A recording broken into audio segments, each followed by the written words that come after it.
Hi, this is Jody King Colegrove with Quantum Techniques, and I wanted to share with you today one of the things that we find in regards to testing kind of like the face, the sinuses, and also the major organs of the body that are affected by the cranial nerves.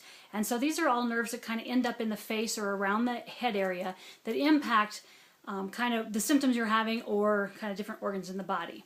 So a lot of times we'll find that there's cranial nerve 1, which is right between your eyes. We find if that's bothering you, that means that you are real sensitive to inhalants, and so they're really bothering you. Another thing is that cranial nerve 2 is on either side of the bridge of the nose, and a lot of times in that area you'll have like tension headaches in that area. I found that if I have a bacteria in that area, sometimes my eyebrows will kind of twitch. You also have in the eyes, you have kind of like 3, 4, and 6, and so you're thinking about those kind of areas. So you kind of take your eyes in those areas and see if those are, when we muscle test, if they're reversed.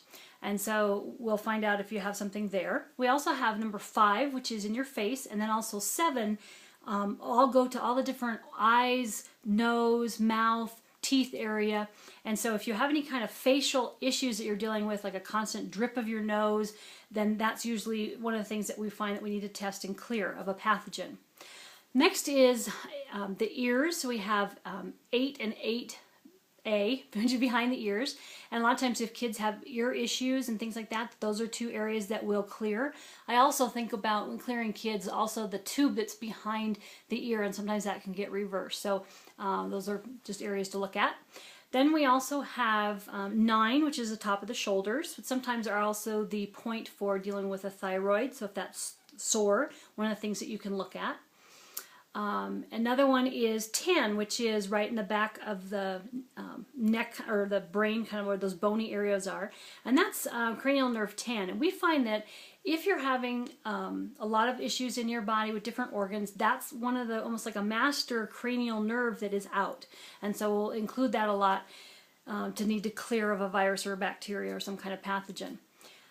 Then we have 11, which is underneath the throat, and also 12.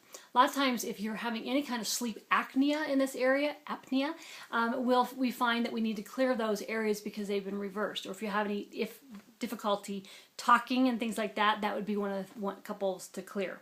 So those are just some areas that we find in the face that really can impact people, especially with, like I said, with major inhalants, and they're sensitive to inhalants. Something to be looked at. Also, if you have any kind of nasal drip or eye twitch or a lot of dental issues, to work on that area. And then, like I said, any kind of sleep apnea in this area or snoring in this area, that's one of the areas to come up with. So just want you to be informed on how the cranial nerves can affect you and how we deal with them to clear them and make you healthy. So thanks for listening. You can log on to quantumtechniques.com and look for more of our great videos on how to have optimal health.